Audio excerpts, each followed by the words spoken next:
बहुत सारी किताब में, बहुत क्या मैक्सिमम बुक में यही लिखा है, लेकिन लिंग्विस्टिक में सेंटेंस का डेफिनेशन ये है ही नहीं। अब आप बोलोगे गुरुजी लिंग्विस्टिक क्या होता है? तो लिंग्विस्टिक ने बताया कि लिटरेचर का निर्माण कैसे हुआ, ठीक है, कि लिटरेचर का निर्माण कैसे हुआ, इस चीज को लिंग्विस्टिक ने सिखाया। जैसे आते ही मैंने आपसे पूछा था ना कि ही मतलब वह लड़का ही क्यों माने, लड़की क्यों नहीं माने, या सी मतलब लड़का क्यों, लड़की क्यों माने, लड़का क्यों ना माने। तो कौन बाध्य कर रहा है हमें रोकने से?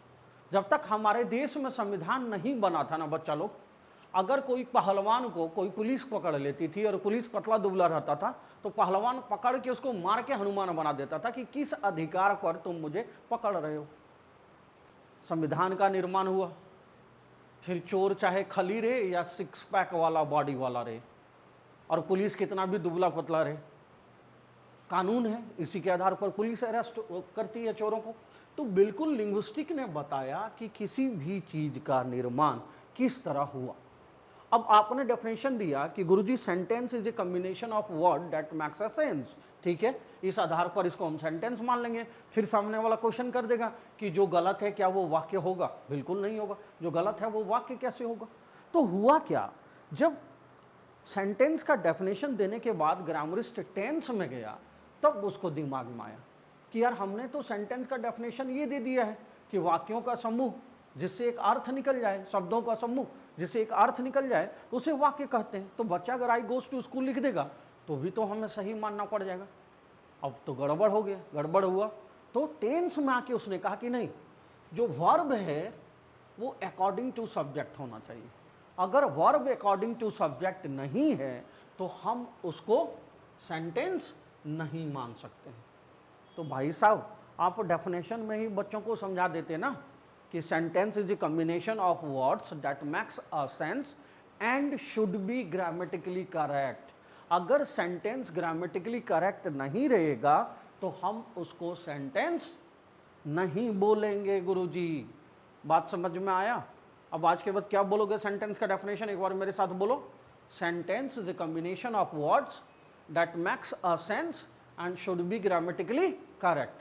अगर सेंटेंस ग्रामेटिकली करेक्ट नहीं है तो हम उसको वाक्य नहीं बोलेंगे।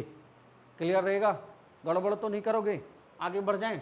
आओ अब चलो ही और सी पर। ये रहा। मुझे नहीं पता कि आप लोग कितना इंग्लिश मूवी देखते हैं, इंग्लिश मूवी को हिंदी में, या आपको कितने कैरेक्टर का नाम याद है। तो जैसे हमारे देवी देवता हैं वैसे ही ग्रीक मैथोलॉजी का अपना देवी देवता है। जैसे हम लोग धार्मिक धर्म ग्रंथ है ना हम लोगों का, रामायण महाभारत भगवत गीता, वैसे ही ग्रीक मैथोलॉजी का अपना अपना है। अगर आपने ओडियन वाला सिनेमा देखा होगा थॉर का, तो देखे थे ओडियन क्या है? God of thunder. तो वैसे ही जो थॉर की माँ है उसकी 7 बहनें हैं, और 7 बहनों में से 2 बहनें जो हैं वो निगेटिव एनर्जी हैं, सीडियो एंड फोबियनिक, और 5 जो हैं वो पॉजिटिव एनर्जी की हैं। थॉर का हथौड़ा गायब हो गया था लास्ट में, देखे थे? थॉर की मम्मी ने उसको लाके दिया था, हाथ को हवा में फैलाई और थॉर का हथौड़ा आ गया था। अभी आपने रिसेंटली एक मूवी देखा होगा, अगर आप लोगों को याद हो, हाउसफुल 2 नहीं, भूल भुलैया 2, उसमें देखे थे तब्बू का 2 रोल था, निगेटिव एंड पॉजिटिव। तो जो चुड़ैल वाला रोल की थी उसको ग्रीक मैथोलॉजी में निगेटिव एनर्जी बोला जाता है, और जो अच्छा वाला रोल की थी उसको पॉजिटिव एनर्जी। तो ये थॉर की लास्ट की 2 बहनों का रोल को निभाया गया था। तो वैसे ही देखो क्या हुआ, हम क्या कहते हैं कि हमारा जो पृथ्वी है वो शेषनाग के फन पर टिका हुआ है, लेकिन ग्रीक मैथोलॉजी क्या कहता है कि नहीं, एटलस नाम का एक बंदा है जो पृथ्वी को कंधे पर लेकर खड़ा है, और एटलस का बेटा कौन था? हेरकुलस।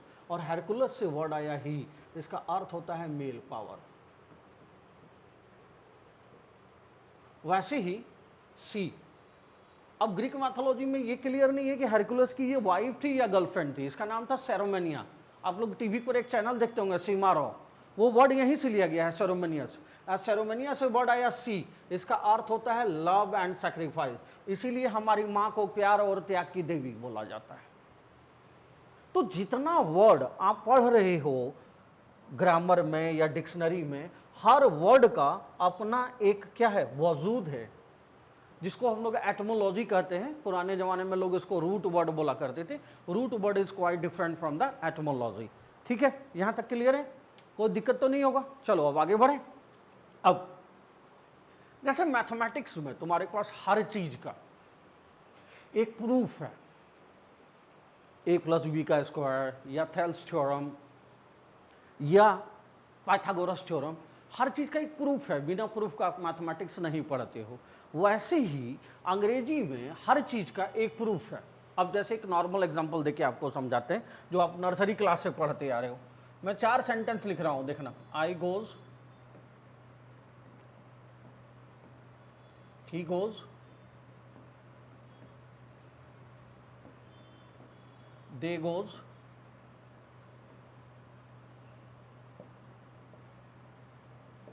Cause it's. ये देखो, ये 4 सेंटेंस मैं लिखा हूं। अब आपने बतलाना है कौन सा सही है, कौन सा गलत है, और कंडीशन अप्लाई, और क्यों। मुझे क्यों का जवाब चाहिए। तो आप एक बार क्वेश्चन को देखो और मुझे रिप्लाई करो क्यों। मैं बहुत जल्दी लाइव आऊंगा आप लोगों के साथ यूट्यूब पे, ठीक है। बताइए, आई गो सही है या गलत, पहले ये बताओ। गलत है गुरुजी, ओके। चलो मैं बोल रहा हूं आई गो सही है, मुझे गलत प्रूफ करके दिखाओ। अच्छा ये बताओ, ही गो सही है या गलत। सही है, मैं बोल रहा हूं गलत है, सही प्रूफ करके दिखाओ मुझे कि ये क्यों सही है, या आई गोज क्यों गलत है। जल्दी से, फटाफट, पूरा दिन नहीं है हमारे पास, जल्दी।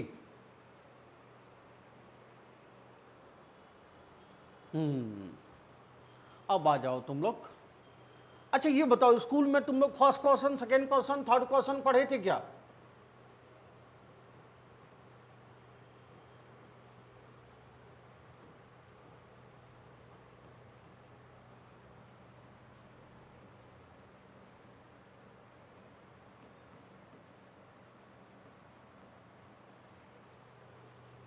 पढ़े थे। अच्छा ये तीनों दो दो पार्ट में डिवाइड है।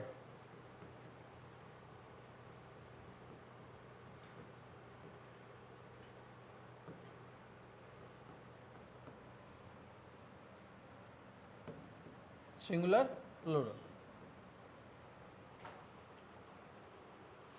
चलो बताओ तो क्या क्या याद है। ये कलर दिख जाएगा ना,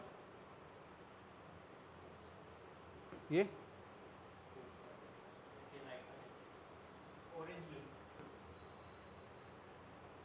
बताइए क्या क्या है। I, me, my, we, us, our, you, your, yours. बताइए एपोस्ट्रोफ एस लगेगा या नहीं लगेगा। स्कूल में आप लोग लव लेटर लिखते हो ना प्रिंसिपल को, योर्स फेथफुली, जो कभी हुए नहीं, लगाएं या नहीं लगाएं। नहीं लगता है कभी। प्लूरल में as it is. Third person singular, he, she, it, और कोई नाम। प्लूरल में दे, देम, देयर। ठीक है। एक और चीज आप लोग स्कूल में पढ़े थे अगर याद हो तो, क्या था वो। V1, V2, V3, कुछ कुछ स्कूल में टीचर V4 और V5 के सेंस में भी बच्चों को पढ़ाते हैं। तो जब मैं V4 बोलूं तो समझ जाना ING बोल रहे हैं गुरुजी। जब मैं V5 बोलूं तो समझ जाना SES बोल रहे हैं गुरुजी। क्लियर है। अब जरा देखो, याद करो। V1 राइट, बोलते जाओ मेरे साथ। हाँ, रोट, रिटन, राइटिंग, राइट्स, बिल्कुल सही, ठीक है। अब ध्यान रखना, ये ग्रामर का पहला पिलर है तुम लोगों का।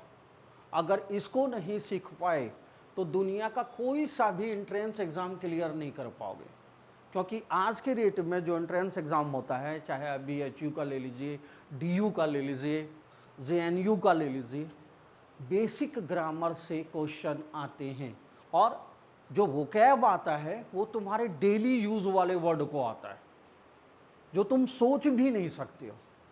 तो हमेशा ध्यान रखना, जब भी टाइम मिले, मेट्रो में ट्रेवल कर रहे हैं, बस में ट्रेवल कर रहे हैं, हाथ में मोबाइल है, तो कम से कम 2 या 3 मिनट इंग्लिश न्यूज़ को जरूर सुन लीजिए।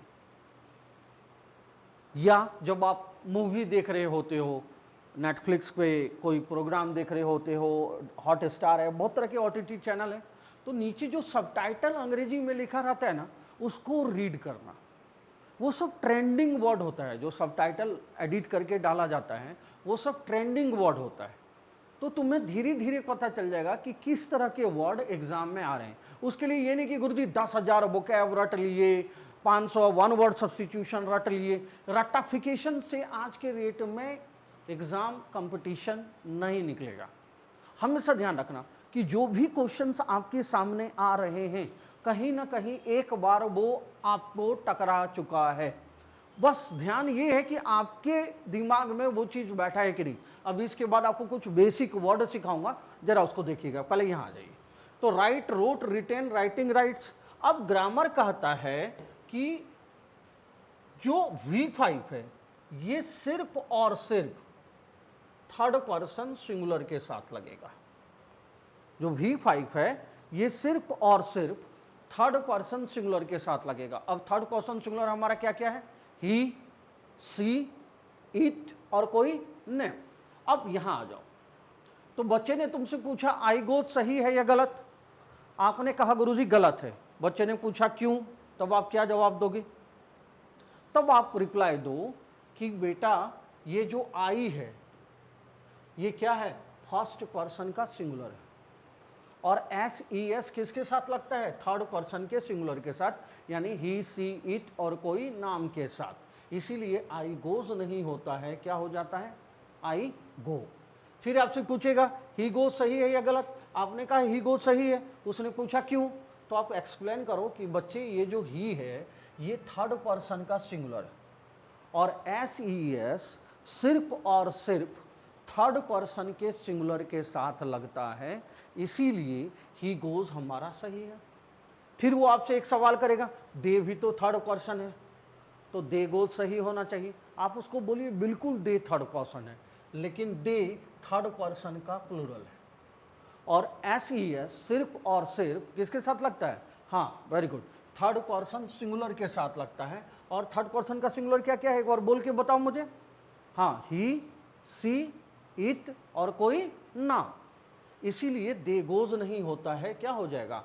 दे गो हो जाएगा। अब आ जाओ काउज इट्स, तो बोलेगा काउ तो किसी प्रजाति का नाम है, ये सही होना चाहिए। आप उसको बोलिए बिल्कुल काउ किसी प्रजाति का नाम है, लेकिन यहाँ काउज लग गया, यानी कि थर्ड पर्सन प्लूरल हो गया, और थर्ड पर्सन प्लूरल के साथ SES हाँ नहीं लगता है, इसलिए काउज इट्स नहीं होगा, क्या होगा? Cause it. तो हमारा फार्मूला क्या बना? याद रखना, जैसे मैथ में फार्मूला रटते हैं ना, वैसे ही इसका फार्मूला याद रखना कि V5 यानी कि SES with third person singular. V5 किसके साथ लगेगा? थर्ड पर्सन सिंगुलर के साथ। तो आपसे मैंने एक सवाल पूछा था, याद कीजिए। आइए,